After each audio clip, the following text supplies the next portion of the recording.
All right. Good afternoon, everyone. Just a brief announcement before we get started. Thank you. This morning, in advance of the President's call with the G7 leaders, the Secretary convened a call of the foreign ministers from France, Germany, Italy, and the United Kingdom. On that call, he discussed with them working together to coordinate a response to Iran's attack on Israel. Further discussed how to coordinate diplomatic efforts moving forward to ensure stability in the Middle East. The Secretary then joined the President's call with the G7. I'm sure you saw the readout that the White House issued a short time ago, where they made clear that the G7 condemns Iran's attack on Israel and is working together on a response, including new sanctions. With that, Matt. I'll be Matt today. Really? Go ahead. So Biden said he does not support an attack on Iran's nuclear sites. Is that a red line for the U.S., and are there any others? What's your message to Israel on how this response should look? So the President made very clear what we do not support. I think beyond that, we will continue to discuss with Israel what the shape of their response will be. I'm not going to air all of those discussions privately, but we have made very clear that this was an unprecedented escalation by Iran. Israel has a right to respond to it, and we'll discuss that response with them. Are the Israelis listening to you? Do you have any indications that Israel is even inclined to listen to the U.S. after having made operational decisions on its own that led to success? Look, they're a sovereign country. They do make their own decisions. We talk with them at a number of different levels about what we believe is in their interest, what we believe is in the interest of the region. We'll continue to do that, but ultimately it's up for them, as it is for any sovereign country, to make their own decisions. Are they receptive to what you've been telling them in these conversations, though? Do you have any indication that they're going to listen or coordinate with you on what the next steps are? I think it's appropriate at this point that we keep those conversations private. Okay. And then just on Gaza ceasefire prospects, has there been any progress on that since the attack on Hezbollah communications equipment? Are there any meetings taking place? Is there a path forward for that at this point, or has that been overtaken by Israel Hezbollah? It's not that it's been overtaken by the conflict between Israel and Hezbollah. It's that Hamas has, again, refused to engage. I went through some of this yesterday, and I'm happy to go through it again. This really predates the events of the past week, 10 days, where we've seen Israel launching attacks on increased attacks on Hezbollah. It goes back several weeks, where we were at this point where we were trying to get together a next proposal that we, along with the other mediators, Egypt and Qatar, would present to the two parties. And in preparing for that step, we're doing various soundings of what might be agreeable, trying to play the role of a mediator and come up with a response that would get to yes on both sides. And Hamas has refused to engage.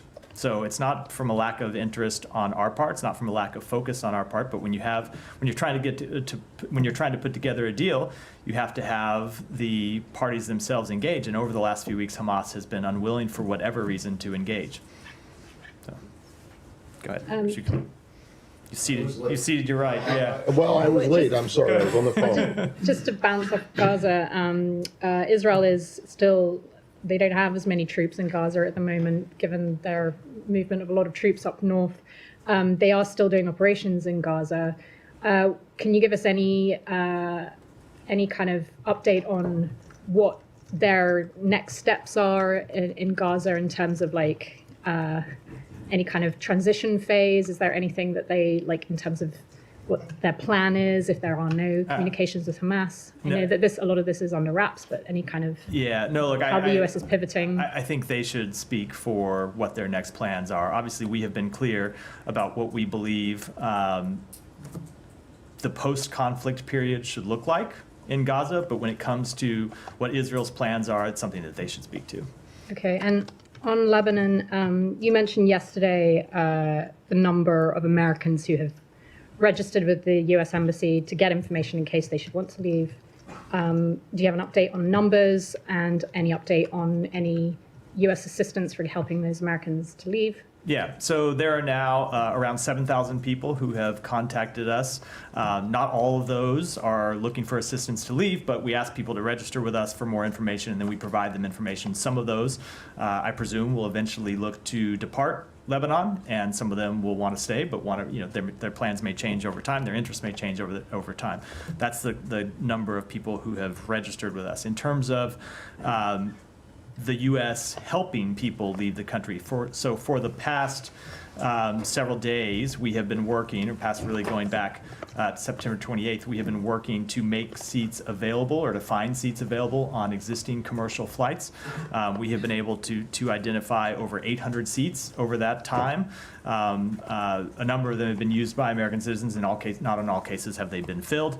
And then today we were able to organize a flight from Beirut to Istanbul to allow other American citizens to leave. It's been a priority for us to enhance the capacity of flights in and out of the region. So we've contracted with additional carriers to facilitate the transport of American citizens. There was a flight that left a couple of hours ago from Beirut, had a capacity of 300, had somewhere a little over 100 American citizens and their family members who departed on it.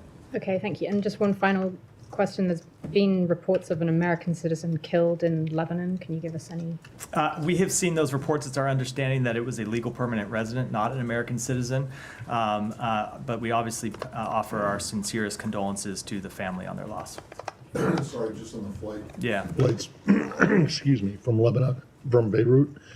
There was just one flight today Just one flight today. And I should add, to Istanbul. let me just add for context, we do hope to organize additional flights in the coming days, depending on demand. If there is demand for those flights, we hope to organize additional flights. I won't be able to announce them in advance because oftentimes you understand, of course, how difficult the situation is, and Yeah. times that we'll hope to have flights and won't be able to get them in or out for whatever reason.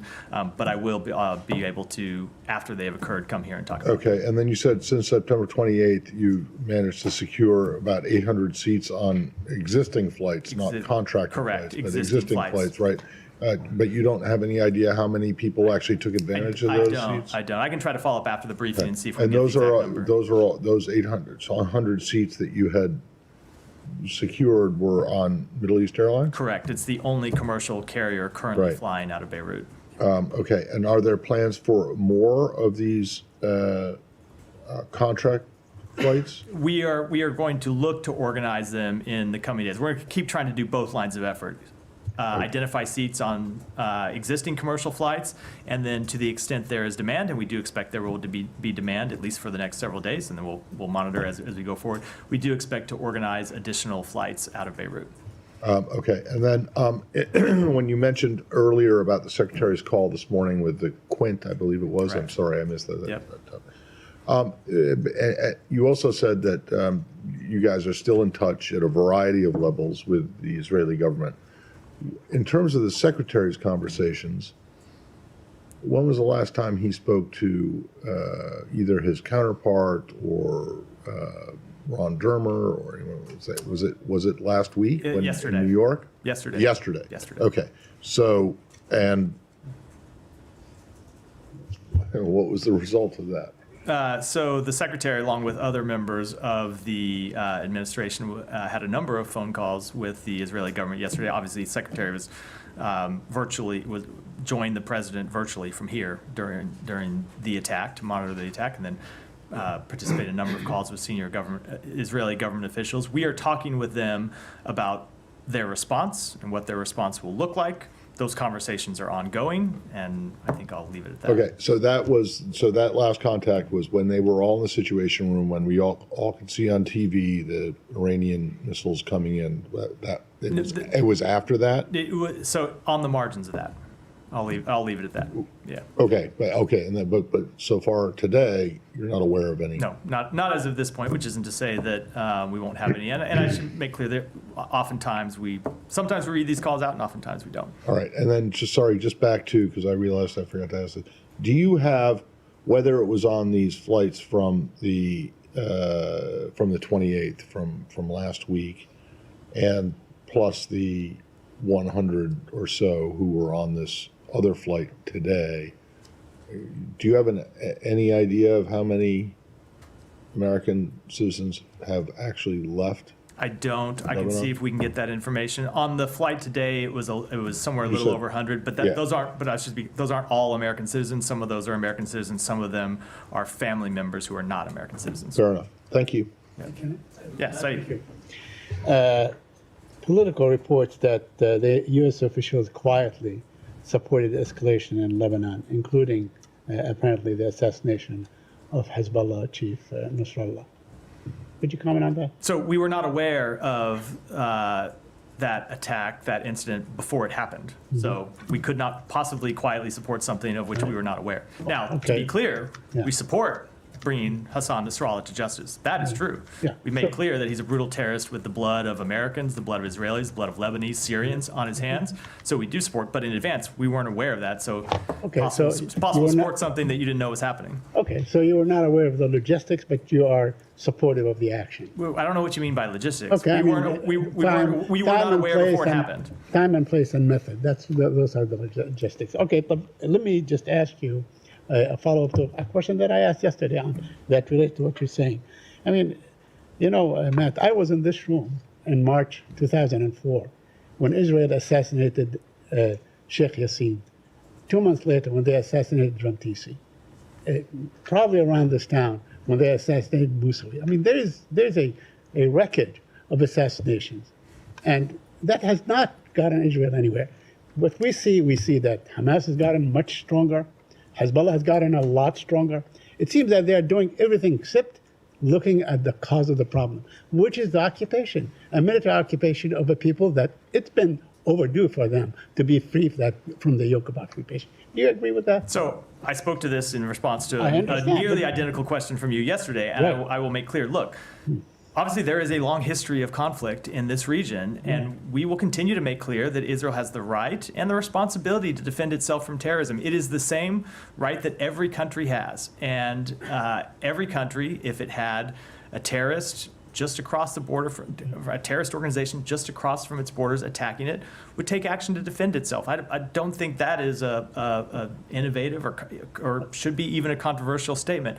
But we also are very clear that we believe the long-term way to ensure stability in the region, and really the short-term way too, is the establishment of an independent Palestinian state. We make quite clear. That's been the position of the United States for some time. It is the position of this administration.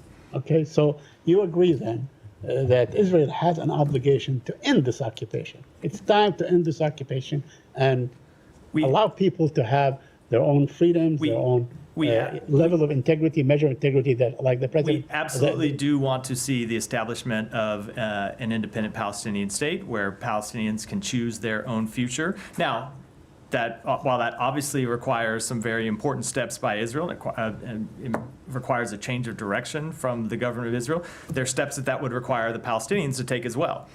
Okay, one last question. Senator Graham, and apparently there's been much talk about this, is saying that we should take out Iran's oil facilities and so on. Is that a good idea? Would that, create, total chaos and maybe similar retaliatory for something that is really a major U.S. interest? So we are discussing with Israel the scope and nature of their response, and I think I'll leave those discussions private. Yeah, go ahead. Come to you next, Tom. Go ahead. I'll just kind of work my way Is the left to U.S. right. response to the attacks yesterday by Iran limited to sanctions? And if so, what sanctions are there left to levy against Iran at this point? So we can always look to identify new ways to impose sanctions on Iran or to increase enforcement of our existing sanctions. Those are the measures that we're looking at right now. You saw it in the president's statement. That's what he made clear we, along with the G7, are considering. When we see Iran take new actions, we work with our partners to identify new ways to respond to that. And I think I should make clear, and this is clear, I think, from the statement the president put out, it's not just a question of U.S. sanctions, it is a question of other entities, some of which don't have as strong a sanctions regime as the U.S. has imposed, taking their own measures as well. Yeah. Just briefly first, Israel capped his statement this morning that Antonio Guterres would be banned from entering Israel. Do you have any response to that? I don't find we don't find that step to be productive in any way. I wanted to ask you, we're getting on to a year now from October the 7th. When you reflect on a year of US diplomacy when it comes to Israel and Gaza, how do you characterize what you have and haven't accomplished in that time? So there have been a number of things. If you go back and look at the statements that the Secretary made and that others in the administration made in the immediate aftermath of October 7th, there were a number of lines of effort and strategic goals that we identified. One of them is to ensure that Israel has the ability to defend itself against terrorism. And we have worked hard to establish that right and to support Israel in defending itself against terrorism. Another is to ensure that humanitarian access makes it to citizens in Gaza who needed it. And now, of course, that applies to people in Lebanon as well. But we've made clear we want to see humanitarian access get into Gaza. And while that, of course, has been a very difficult process and with lots of hurdles and obstacles, I think it's through the intervention and the involvement and the hard work of the United States that we've been able to get humanitarian assistance into those in Gaza, which is not to say that this is whenever I talk about this, I never want to make it sound like it is a game over, mission accomplished. It is very much not. It's an ongoing process. We were constantly having to break through new hurdles and find additional ways to get humanitarian assistance in. The other, one of the overarching goals that we identified is try to keep the conflict from spreading and really turning into an all-out regional war. And we have faced a number of days in the nearly year since October 7th where that goal seemed incredibly difficult and the situation was incredibly fraught. And through a combination of diplomacy and deterrence, we have been able to calm tensions when they've been threatening to spiral out of control and prevent the outbreak of an all-out regional war. And now, obviously, is one of those times where we're, again, at a very fraught moment, and we're going to continue to pursue diplomacy and deterrence to try and prevent escalation into that full conflagration. I mean, you're very well aware of the very loud criticism there has been, particularly over humanitarian aid and on the failure to reach a ceasefire and hostage release deal. But I mean, on that final point about regional war, it feels much closer now than it has been. I mean, do you see this process and your diplomacy over the last year as a success? So I will say, with respect to the question about all-out regional war, I was getting those same kinds of questions in April when it looked like we might be very close to a direct war between Israel and Iran. And I made clear at the time, and others in the administration made clear at the time, that while we never make any predictions about what the future is going to hold, we were going to spend all of our time working through diplomacy, through deterrence, through the relationships that we have built with our partners in the region to try and prevent an outbreak of that full regional conflict. And we were successful then, and we're continuing to pursue that today. It's not to say that tensions aren't high. Obviously, this is a region where tensions have been high going back decades. It's not something that started on October 7th. It's not something that, that started at the beginning of this administration. So I will let others pass judgment on the success of our efforts. I will say that from our standpoint, we will continue to work to try to advance those goals. And I would also say, when it comes to humanitarian, getting humanitarian assistance into Gaza, yes, of course, the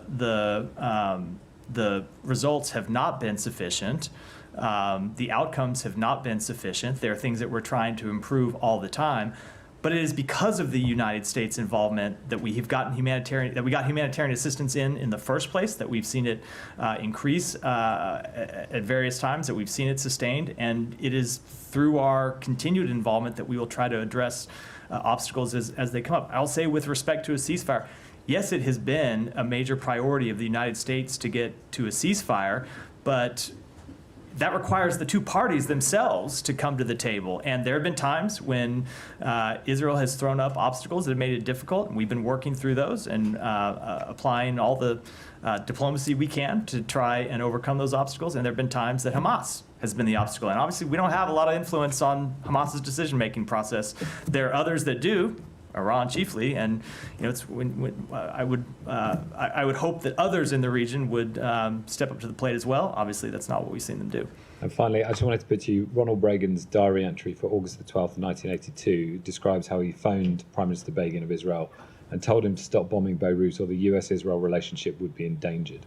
I mean, to the accusation that you have simply not used leverage to get what you want, what do you say to that? And bearing in mind some precedents like that. So there have been a number of times over the course of this conflict where direct U.S. intervention with the government of Israel has led them to take steps that they were not previously doing, to take steps when it comes to humanitarian access, to take steps with regards to the shape of their military operations. I'm not going to speak to all those publicly. Some of them have been reported over time. But I do think it is often simplistic to reduce the calculus of other countries, to reduce the understanding of what's happening to the bilateral relationship between any two countries. Every country in this region is a sovereign country that makes their own decisions based on their interest. That was true before October 7th. That remains true. The United States will continue to work to advance its own interests, will continue to work to advance peace, advance stability in the region, but ultimately, all of the countries in the region, this includes Israel, this includes other countries, make their own decisions. They're responsible for their own decisions. They're responsible for the consequences of those decisions. I mean, Reagan did stop the bombing of, I mean, Begin stopped it 20 minutes later. Now, I think we have made clear on a number of occasions with the government of Israel what we believe. And there have been times when our intervention has led to direct action by the government of Israel. There are times when they have disagreements with us. And by the way, that was true in the Reagan administration, too. There's no administration that you look back through history will tell you that they have a perfect record in influencing any other country's behavior or decision-making. There are times when we make our opinion known to the government of Israel and they act on it. There are times they disagree. It's true with other countries, and that was true in other administrations, both with Israel and other countries as well. Alex, go ahead. Thank you, I'll Matt. keep going. I understand you don't want to talk about sanctions, but to help us understand its scope, what is the ultimate goal, the targeted goal in it? Is it just to express your anger or to actually take away from their capability? So I'm not going to really, you're right, I'm not going to discuss sanctions that we have not yet announced. You saw the president make this statement today that we are working with the G7 on sanctions, but our goal continues to be to hold Iran accountable, and they are one tool in our diplomatic arsenal. We'll continue to use them. May I ask about Ukraine? Is it, Sure. too early? Or why don't we do this? Why don't we keep Please come going back and we'll to come back Ukraine. to Ukraine. Yeah. I have several questions on Iran and Lebanon. First, on Iran, why is the U.S. against Israel attacking their nuclear sites? So we have made clear for some time that we do not want to see a full-blown regional escalation. Israel has a right to respond to what happened yesterday. It was an unprecedented action by Iran to launch nearly 200 ballistic missiles at Israel, a state-on-state attack, the likes of which we haven't seen directed against Israel from Iran. And so Israel, of course, has a response. And we are going to continue to discuss with them what that response might look like. But we don't want to see any action that would lead to a full-blown regional war. And on Lebanon, are you talking to Israel to keep the airport open and not bombing it? So I'm not going to talk about any specific site, but we have made clear to Israel that we do not want to see civilian infrastructure targeted. We don't want to see, obviously, civilian sites targeted. The airport is playing a crucial function in helping get American citizens out of Lebanon, as well as citizens of other countries who want to be able to leave, and we think it's important that the airport stay open for those purposes. And did you understand from them the scope of their military operations in Lebanon and their goals there?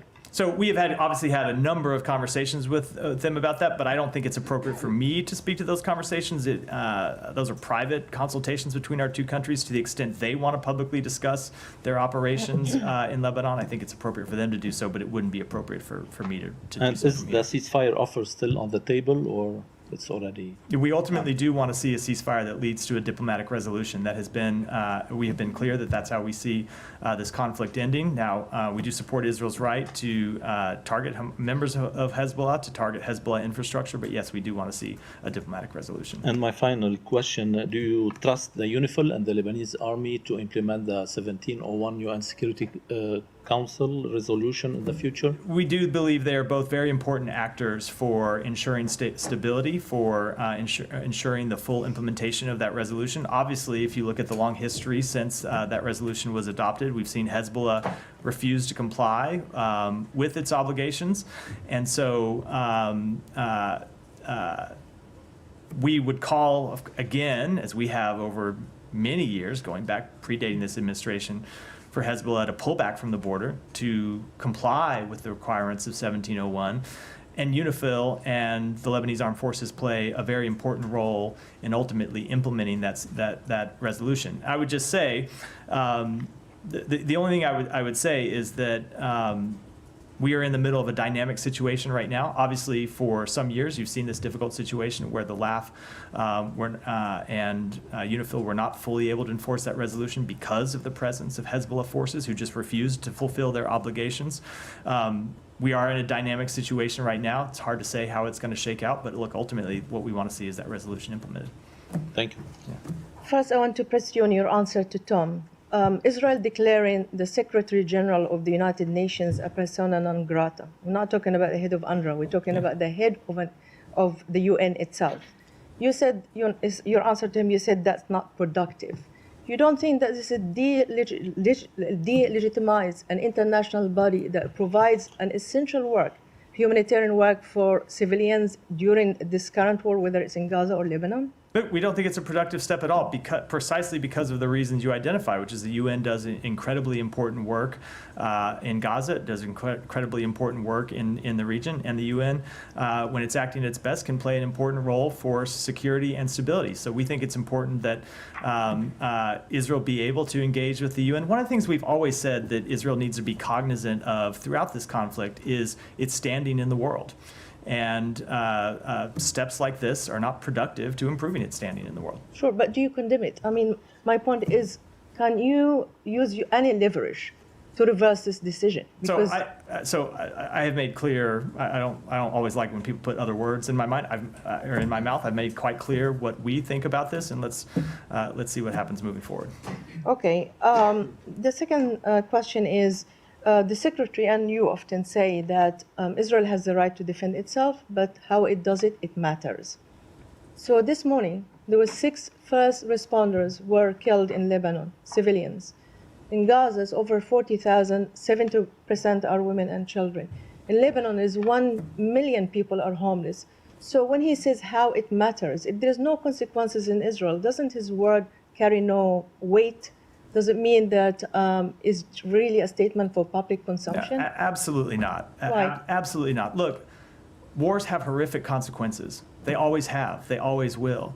And these wars have had horrific consequences for the people of Gaza and now for the people of Lebanon. It is why the U.S. has worked so hard to try to reach a diplomatic resolution to the conflict in Lebanon. And what you saw going back months is Hezbollah refusing to stop its attacks on civilian targets inside Israel.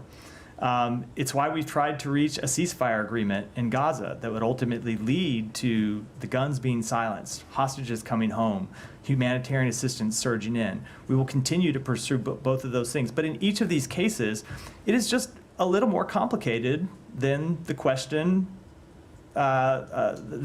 concedes. It is more complicated when you have terrorist groups that hide inside civilians. When you look at the death of Hassan Nasrallah last week. Where was he? Was he on a military compound? Was he on a compound that Hezbollah built where there were only members of Hezbollah? No, he was underneath a civilian apartment building.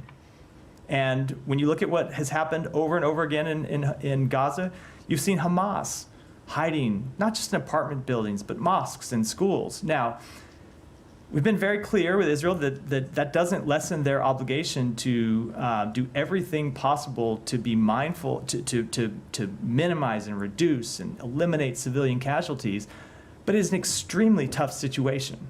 It's every military in the world would face extremely challenging circumstances trying to take on a terrorist organization that was committed to targeting civilians, not just targeting members of the military, but targeting civilians.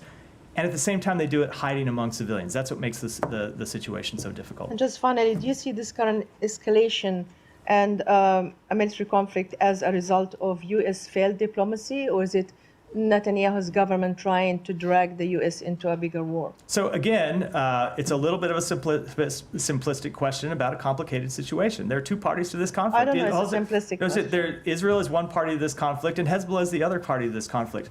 When you look at the conflict in the north, it's a conflict that Hezbollah started on October 8th, that they could have ended any day since then.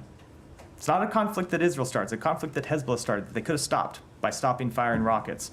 So I will say, as I said in response to an earlier question, we've been at similar situations over the past 12 months where situations were incredibly high, and it looked like we might get into a full-scale war. And the combination of our deterrence and diplomacy and the hard work, not just of the United States, but our allies and partners in the region, has been successful in preventing that from happening, which is never a prediction of future success.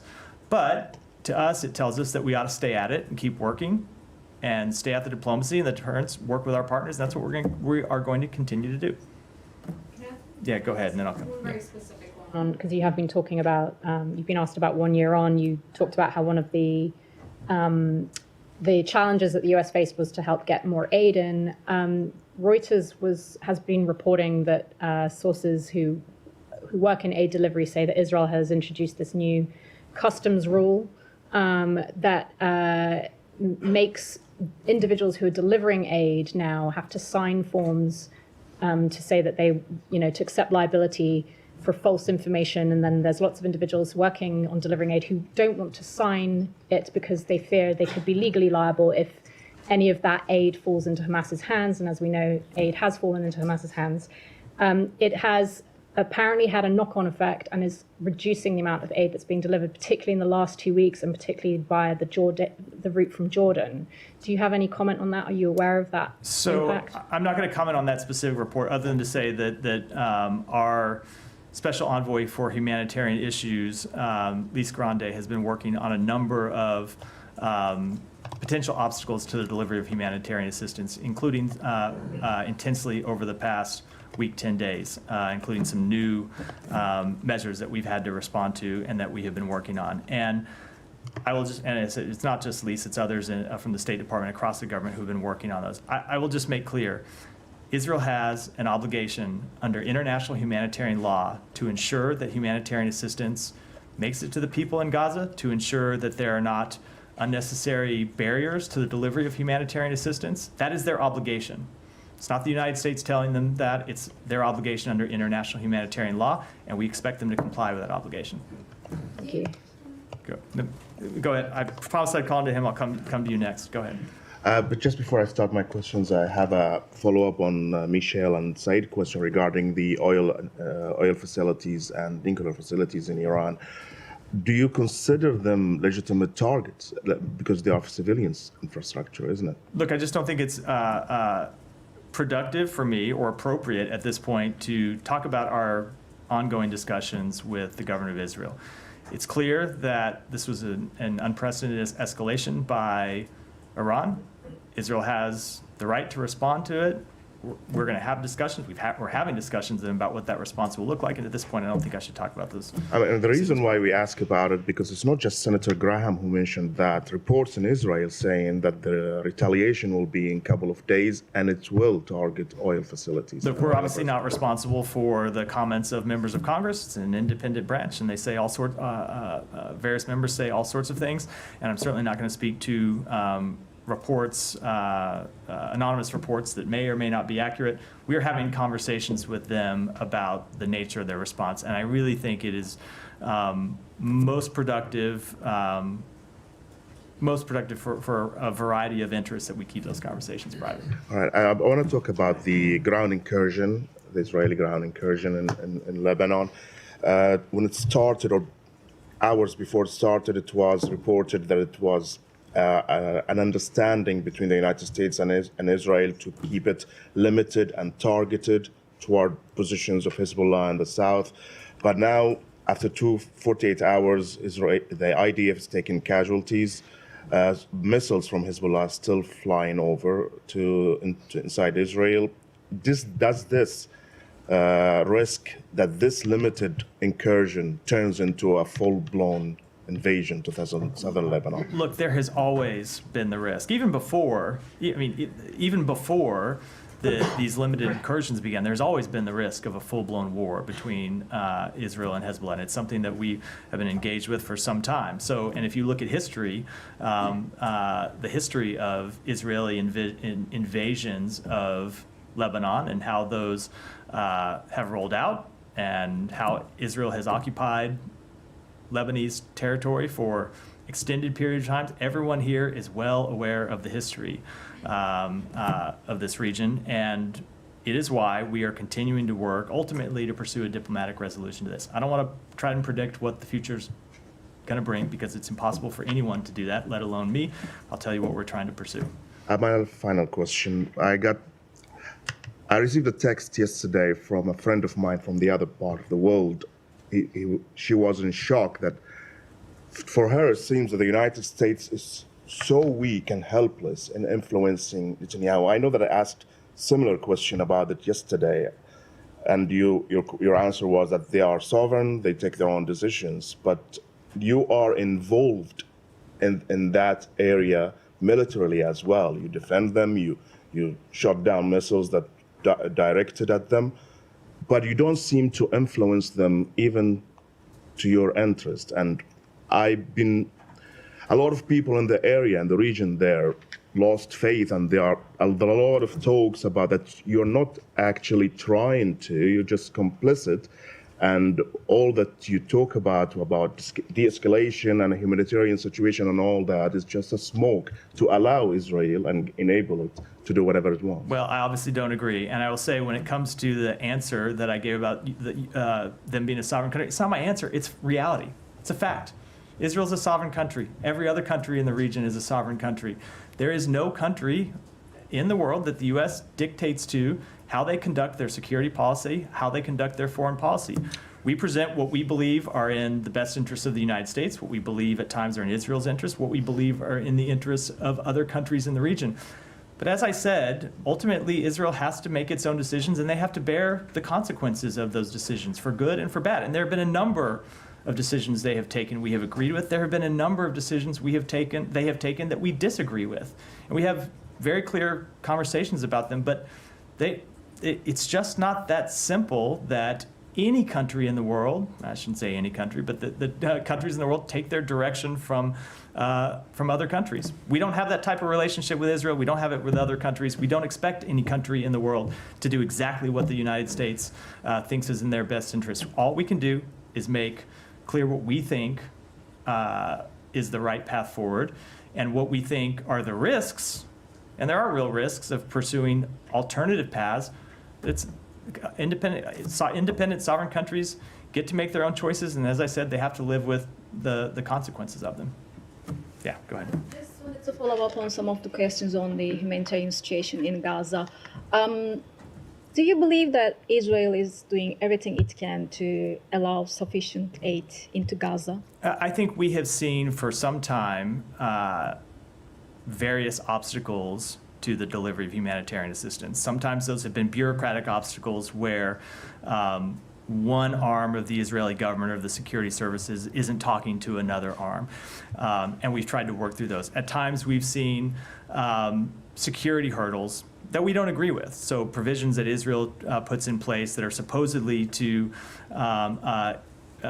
improve security inside Gaza that we actually don't think will have that effect and that we think are counterproductive. And we engaged with them to try and get those measures reversed or in some cases modified. Sometimes Israel has very real concerns about smuggling or they have concerns about diversion.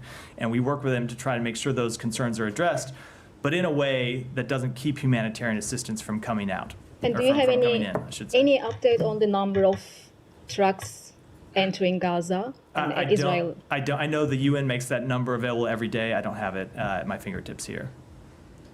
Yeah. Thank you, Matt.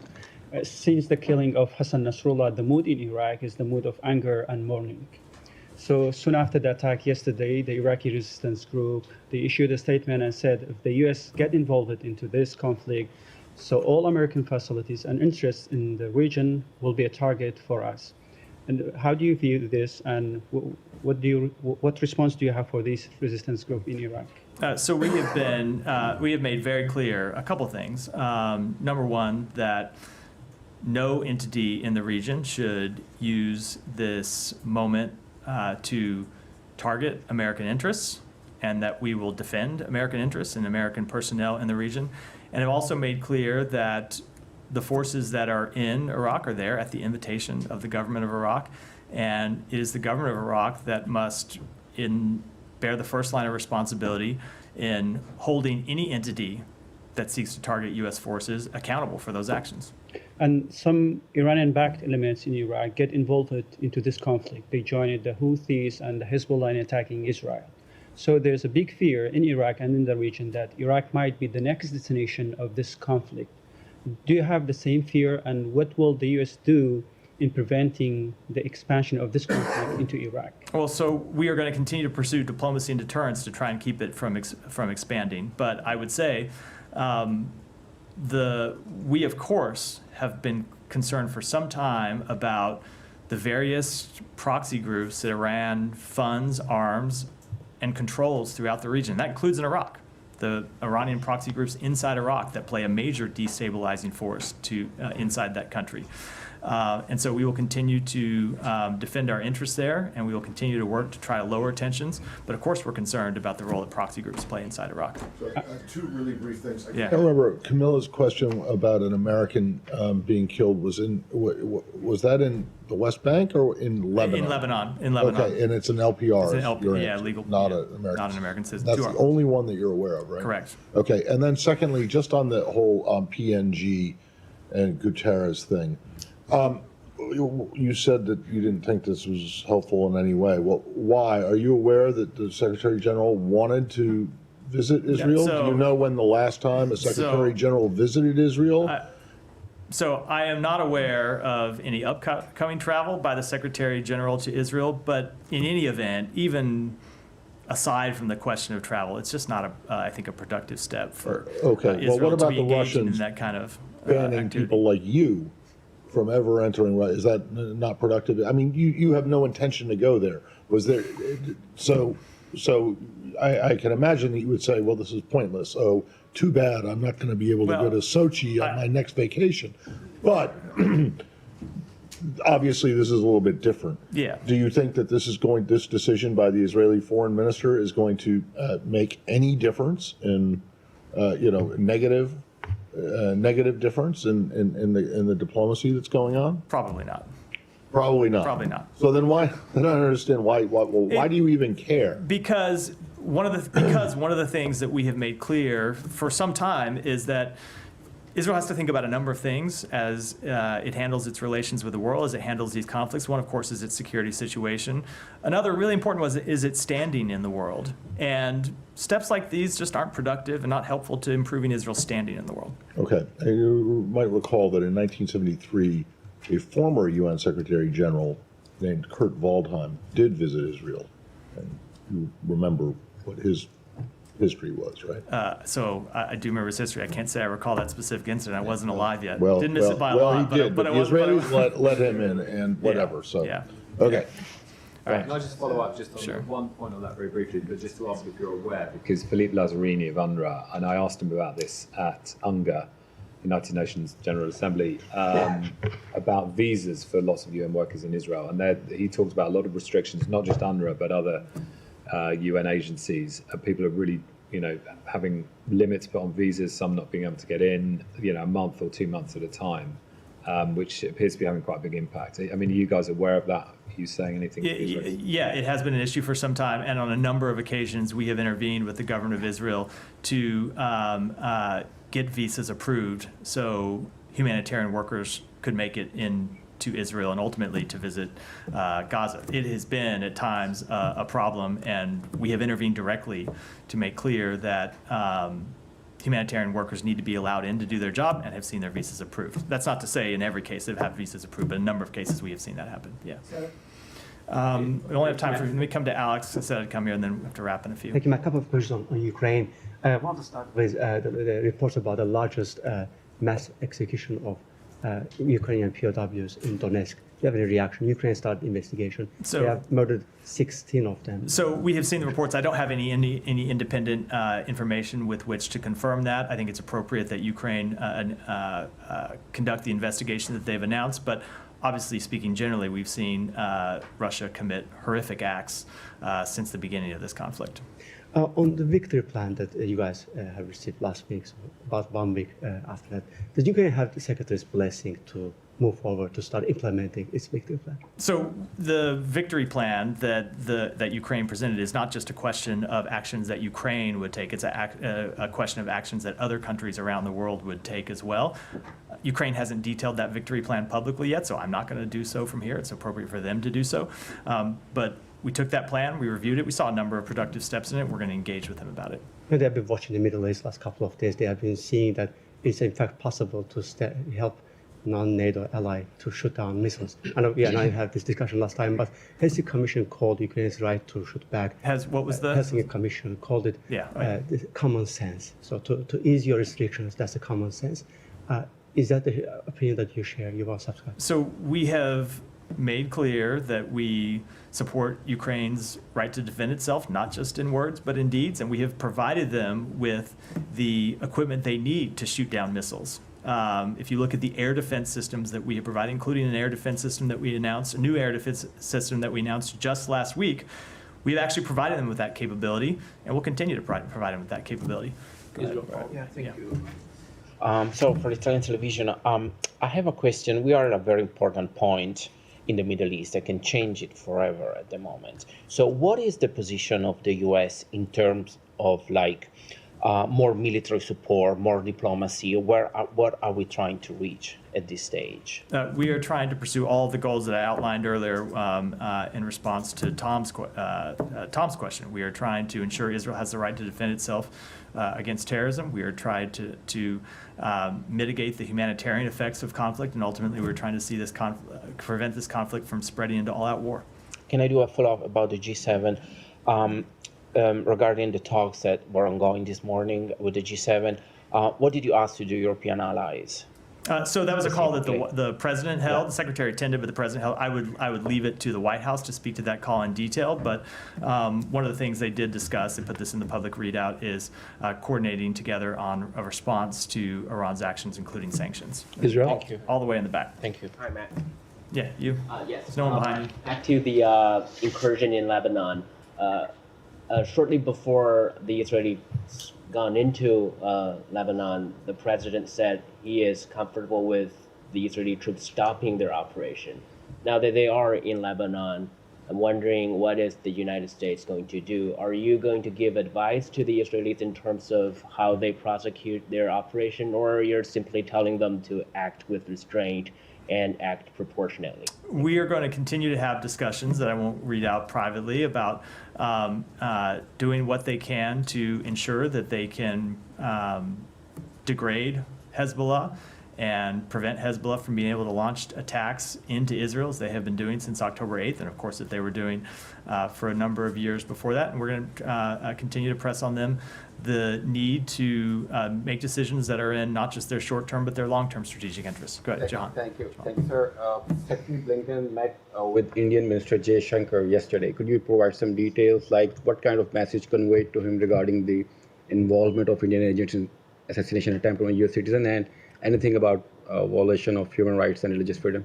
So the Secretary discussed our enduring commitment to deepening bilateral ties, to coordinating closely on regional and global challenges, to advancing cooperation on critical and emerging technologies. I'm not going to make all of the details of those conversations private, but of course we often raise human rights in our discussions with governments around the world. So former Foreign Minister of Pakistan, excuse me, Bilal Bhutto Zardari accuses Shehbaz Sharif government of corruption and mismanaging $400 million meant for flood victims.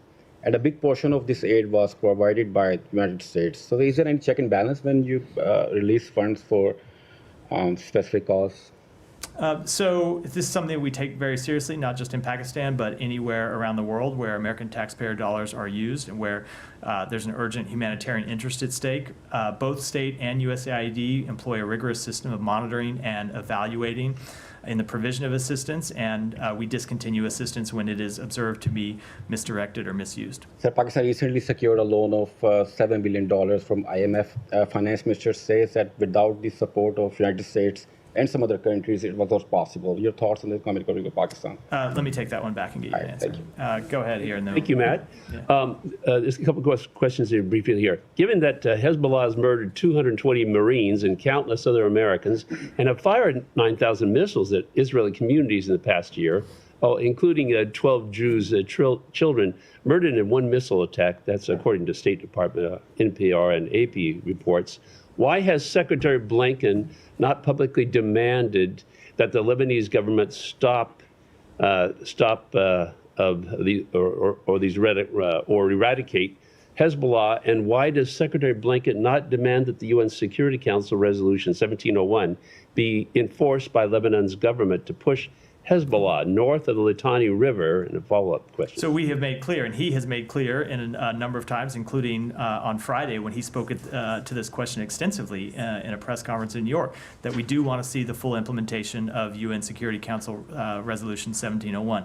I would just say the first question I think is a little simple and maybe leaves out the very rough history of civil wars inside Lebanon that I don't think anyone wants to see repeated. But of course we don't see any role for Hezbollah in the governance of Lebanon. We don't want to see Hezbollah continue to be able to maintain arms outside of.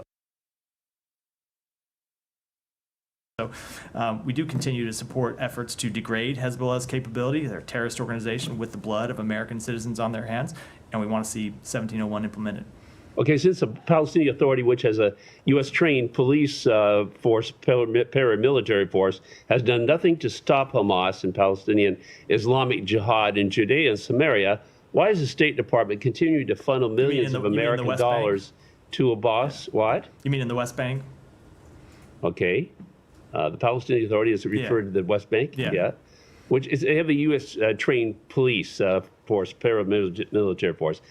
So why is the U.S. Department did nothing to stop Hamas and Palestinian Islamic Jihad in Judea and Samaria? Why specifically does the State Department continue to fund millions of American dollars to Abbas and the Palestinian Authority? So we have made clear that Israel has the right to conduct legitimate counterterrorism operations in the West Bank. But when it comes to the Palestinian Authority, ultimately the role that we have seen the Palestinian Authority play in the West Bank is a role of providing stability.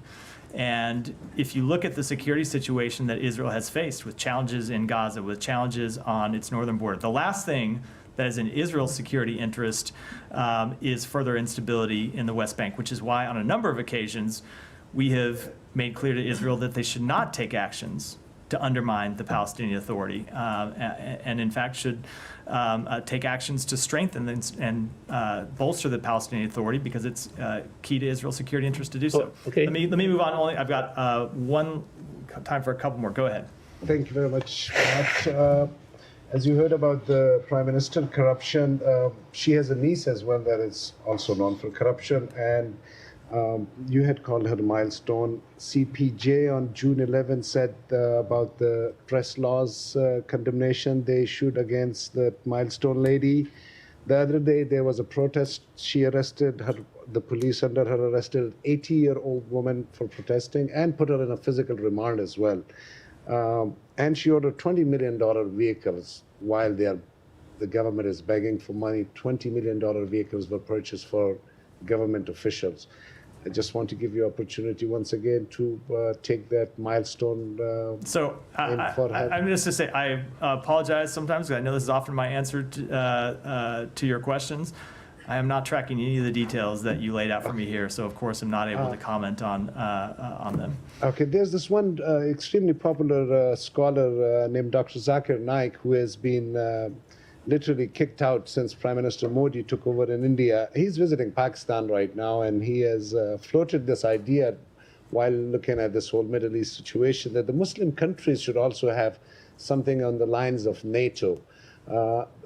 Would the U.S. support an idea like this, where at least the Muslim countries, whether one Muslim country like Iran is doing some? So I haven't seen any serious proposals along those lines, and I think it's well, I'll leave it at that. Okay, just one last question. Just one last question. Balochistan Bar Association president yesterday said that the Chief Justice should not get extension beyond 25 October. Today there was a big lawyers' protest rally outside Supreme Court. This extension in the judiciary, does the U.S. at all look at it with weird or no? These are ultimately questions that are for Pakistan to decide. With that, we'll wrap for today. Thank you Thanks, so much, everyone. Matt.